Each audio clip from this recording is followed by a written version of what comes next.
Introduction. Hi friends, have you ever thought why do we eat food? Yes, of course, because they are delicious and are the source of energy. In this module, we are going to study about different food items that we eat. Objectives. Dear friends, at the end of this lesson, you'll be able to list nutrients and detect carbohydrate, proteins, and fats in the food items. You will also be able to describe different vitamins with their roles and discuss the importance of minerals in the body.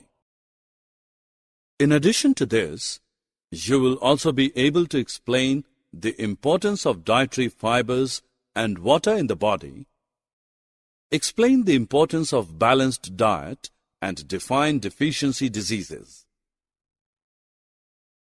Friends, we get excited when our mother cooks delicious food for us like dal, roti, sambar, idli, rice, etc. You might have noticed that after having food, we feel energetic and can perform various activities. Do you know the reason behind this? Food is actually a source of energy and body-building material that we need to move on, keep ourselves warm, and to develop or sustain and improve our health.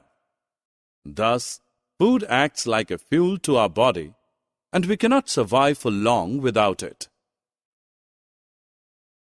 Now, a question may arise that how do we get energy by eating food, and why food is known as fuel for our body? Friends, food has 5 basic components in it. These are carbohydrates, proteins, fats, vitamins, and minerals. All these components together are called as nutrients. A body digests food and absorbs these nutrients to provide energy. Some nutrients help us fight against diseases. Do you know this fact that each food item contains all nutrients in different amount, and each nutrient plays a different role in the body? Let us know about these nutrients one by one in detail. First, carbohydrates. Carbohydrates form an essential structural component of living cells. They are the main source of energy for animals. Carbohydrates include sugars, starch, fiber, etc. They are mainly found in wheat, rice, potatoes, corn, and maize. You might have noticed that some children who do not drink milk become weak and are underdeveloped because milk contains required proteins for our growth.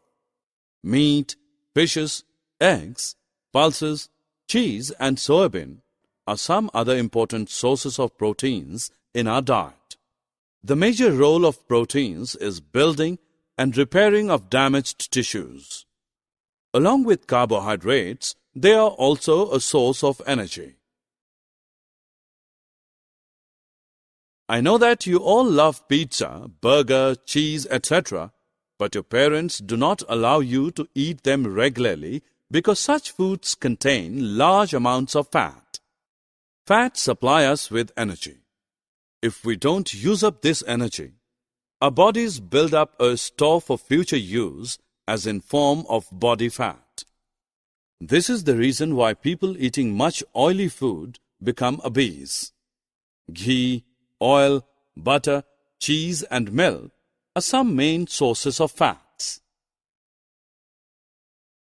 Friends, when you get ill and go to the doctor, then he advises you to take some fruits with light food because many of our body processes require vitamins present in fruits and vegetables.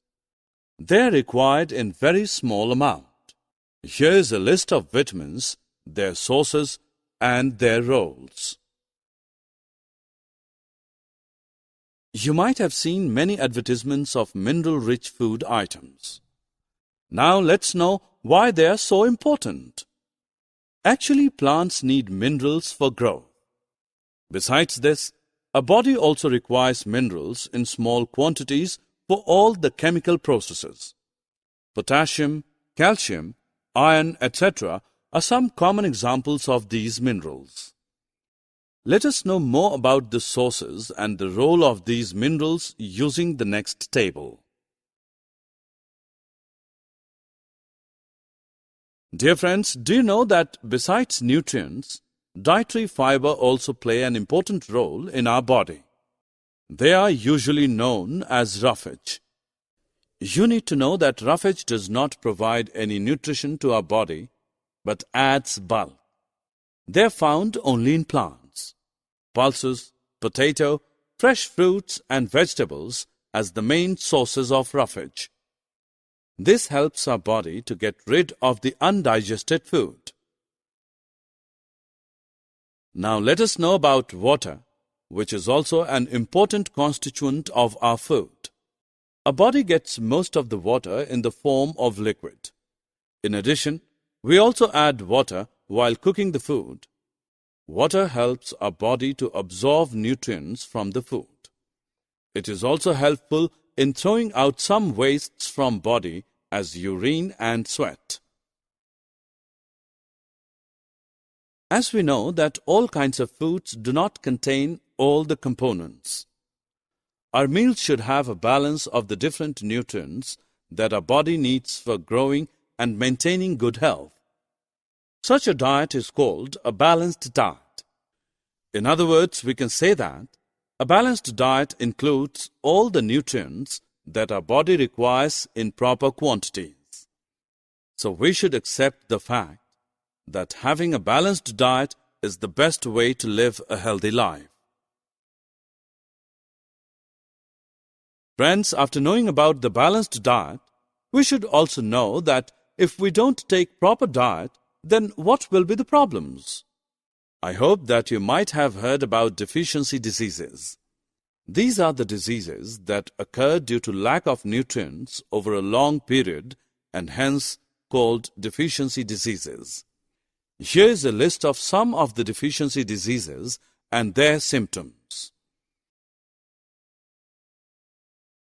Summary. Let us summarize what we have learned. Carbohydrates, proteins, fats, vitamins and minerals are the major nutrients in our food. In addition, food also contains dietary fibers and water. Carbohydrates and fats mainly provide energy to our body. Proteins and minerals are required for the growth and the maintenance of our body. Vitamins help us in protecting our body against diseases. Introduction. Hi friends, have you ever thought why do we eat food? Yes, of course, because they are delicious and are the source of energy. In this module, we are going to study about different food items that we eat. Balanced diet provides all the nutrients that our body needs in right quantities along with adequate amount of roughage and water. Deficiency in one or more nutrients in our food for a long time may cause certain diseases or disorders. These are called deficiency diseases.